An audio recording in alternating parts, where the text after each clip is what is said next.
السلام عليكم، كي دايرين؟ لاباس عليكم؟ نتمنى تكونوا بخير وعلى خير ان شاء الله يا ربي. هذا النهار اليوم ان شاء الله فيديو جديد. بغيت غندير طاجين بالكفته ومطيشه، غنخضرو بالبطاطا. كيجي زوين، كيجي بنين. غادي نقول لكم دابا المقادير. عندي هنايا مطيشه مقطعه طريفات صغار.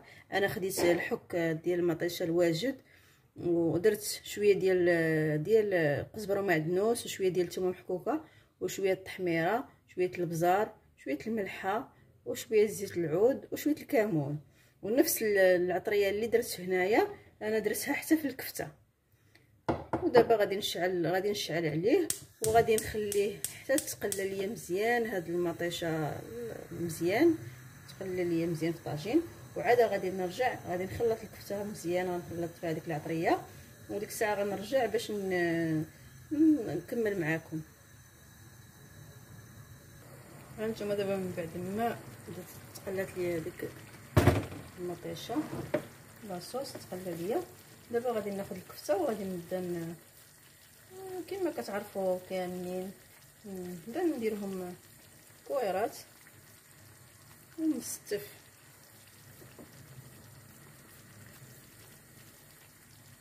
نستف حتى نكملهم كلهم. ملي غادي نكملهم كاملين غادي نستف فوق منهم البطاطا، وغندير واحد شويه الزيتون من الفوق، وغادي نقص عليه البوطه وغادي نخليه يطيب على خاطره.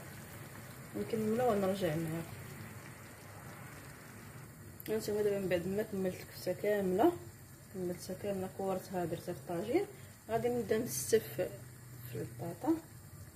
انايا هانتوما كندردها بحال هكا دوائر، تنبدا نستف بحال هكا،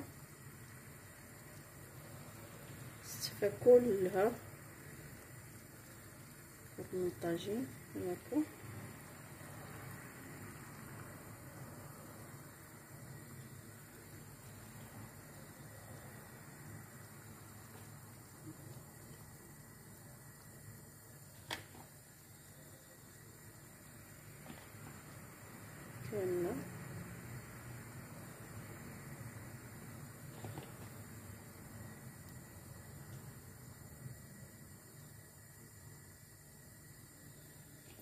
كامله كتستفيها بحال هكا في الطاجين، وغندير شويه الزيتون من الفوق، وغادي نغلق عليه. غنخليه نقاس عليه البوطه ونخليه يطيب على خاطرو.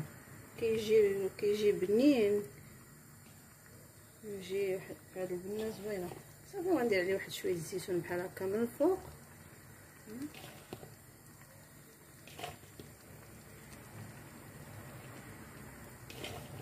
وكتجي اكله خفيفه في هذا رمضان، في صلاح الفطور ولا ديروها للسحور.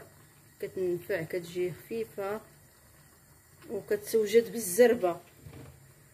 صافي وغادي نغطي عليه بحال هكا، نغطي عليه صافي ونخليه نقص عليه ونخليه يطيب. وملي غادي يطيب ان شاء الله غادي نتلاقى معكم باش نوريكم الشكل النهائي ديالو. هما دابا من بعد ما طاب كمل في الطياب، هانتوما كيفاش كيجي مشحر، كيبقى واقف في داك الزيت ديالو. ما كنزيد فيه لا ما حتى شي حاجه، غير ديك المطيشه هي كتطلق الماء، وكيجي طاجين زوين خفيف. يصلح ان شاء الله، يصلح الفطور، السحور، بحال هكا اللي كيدير العشاء حتى هو كيصلح العشاء. كيجي طاجين خفيف وزوين وبنين، واحد البنه ما نقولش لكم. ونتمنىكم تجربوه، وكما كنقول لكم اللي جرباتو وعجبها تخلي لي تكتب لي تعليق تقول لي كي جاها، وعواش لكم بروكه، وتدخل عليكم بالصحه والسلامه ان شاء الله وبطول العمر. ونتمنى نكون خفيفه على قلوبكم كما ديما. وبسلامه عليكم، الفيديو الجاي ان شاء الله.